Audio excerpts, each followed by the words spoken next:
जय मसीह के दोस्तों, प्रभु यीशु मसीह के नाम में मैं आप सबों का स्वागत करता हूँ। दोस्तों, हम लोग देखेंगे कि गलील के काना में पहला आश्चर्य कर्म, यीशु मसीह गलील के काना में पहला आश्चर्य कर्म को करते हैं यहाँ पर। और इस कहानी को हम लोग कई बार पढ़े हैं, लेकिन दोस्तों इस वचन के द्वारा, इस कहानी के द्वारा हम लोग सीखेंगे कि आखिर परमेश्वर इस कहानी के द्वारा क्या बताना चाहते हैं, क्या सिखाना चाहते हैं। हम जो प्रार्थना करते हैं और हमारा प्रार्थना करने का जो तरीका है, क्या हम मनुष्य प्रार्थना करते हैं कि परमेश्वर से प्रार्थना करते हैं, और हम प्रार्थना करने के बाद हमें क्या करना है, उस सारी चीज़ों को हम लोग सीखेंगे। तो दोस्तों, इस वीडियो में आप अगर जुड़े हुए हैं, अगर इस वीडियो को देख रहे हैं, तो दोस्तों मेरे साथ आप बाइबल ले लें और बाइबल पढ़ना, जब हम पढ़ेंगे तो आप भी मेरे साथ पढ़िएगा। क्योंकि दोस्तों जब हम पढ़ते हैं तो हमें ज़्यादा समझ में आता है, तो इसीलिए आप ज़रूर से मेरे साथ बाइबल ले लें। तो दोस्तों, यूहन्ना की किताब उसका दूसरा अध्याय उसको 1 से हम लोग पढ़ेंगे। चलिए मेरे साथ पढ़िएगा। तो यहाँ लिखा है, गलील के काना में पहला आश्चर्य कर्म। फिर तीसरे दिन गलील के काना में किसी का विवाह था और यीशु की माता भी वहाँ थी।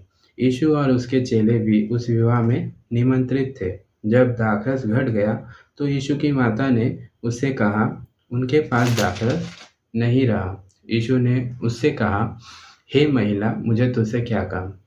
अभी मेरा समय नहीं आया। उसकी माता ने सेवकों से कहा, जो कुछ वह तुमसे कहे वही करना। वहाँ यहूदियों के शुद्ध करने की रीति के अनुसार पत्थर के 6 मटके धरे थे, जिनमें 2-2, 3-3 मन समाता था। यीशु ने उनसे कहा, मटकों में पानी भर दो। उन्होंने उन्हें मुँह भर दिया। तब उसने उनसे कहा, अब निकाल कर भोज के प्रधान के पास ले जाओ। और वे ले गए।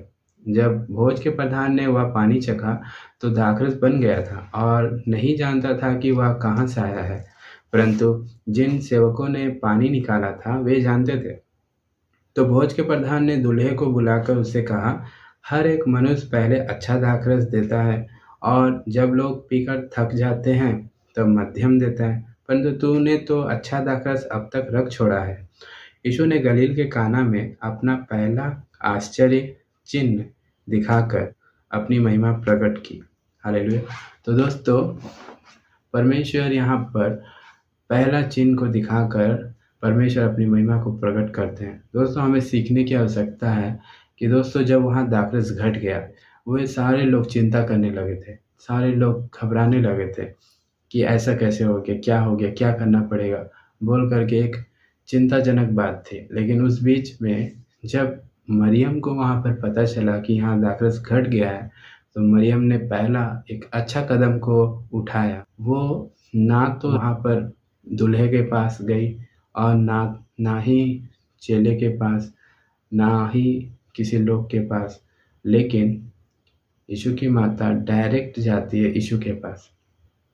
यीशु के पास जाकर कहती है कि यहाँ दाखरस घट गया है। तब यीशु मसीह कहते हैं, मेरा समय नहीं आया है। लेकिन दोस्तों, कई बार हम लोग प्रार्थना करते हैं और हम लोग को प्रार्थना करने के बाद में हम लोग इंतज़ार नहीं करते हैं, क्योंकि परमेश्वर यहाँ पर कह रहे हैं कि मैं हर काम समय से करता हूँ। हालेलुया, समय से करता हूँ।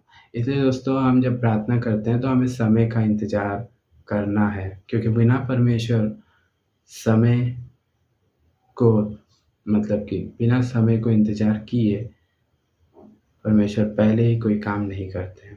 तो दोस्तों, समय से परमेश्वर काम को करते हैं, इसलिए हम जब प्रार्थना करते हैं तो हमें विश्वास रखना चाहिए कि परमेश्वर अपने समय में मेरे जीवन में अच्छे काम को, आश्चर्य काम को करेंगे।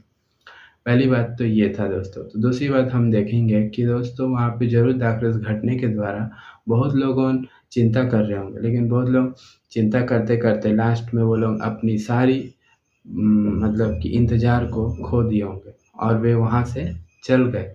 लेकिन दोस्तों, हम देखते हैं कि जो लोग वहाँ रुके हुए थे, वे जो सोच रहे होंगे कि ज़रूर परमेश्वर, ज़रूर वहाँ कोई ना कोई काम हो रहा होगा, वे लोग प्रबंध कर रहे होंगे। वे जो सोच रहे होंगे, वहाँ पर हम देख पाते हैं कुछ देर बाद प्रभु वहाँ पर क्या करते हैं, चेलों के द्वारा वहाँ मटकों में पानी भरने के द्वारा वहाँ पर उस पानी को दाखरस में बदल कर लोगों को देने के लिए वहाँ कहा जाता है। और जब वे लोग उस दाखरस को जब पीते हैं तो खूब आनंद मनाते हैं। लेकिन दोस्तों हमें यहाँ पर देखने की बात है, हमें सीखने की बात है कि दोस्तों जो लोग वहाँ पर रुके, जो लोग रुक कर धीरज धर के थे, वे लोग ही उस दाखरस को पी पाए, वे ही लोग उस दाखरस को चख पाए और उसमें उस आनंद में सहभागी हो पाए। तो दोस्तों हमें भी जब हम प्रार्थना करते हैं तो हमें विश्वास करना है कि परमेश्वर हमें हमारी प्रार्थना को सुनकर हमारे लिए काम को कर रहे हैं। और जब हम विश्वास करते हैं तो दोस्तों परमेश्वर सच में अपने समय में हमें हर एक प्रार्थना का उत्तर को देंगे। तो हमें विश्वास करना चाहिए।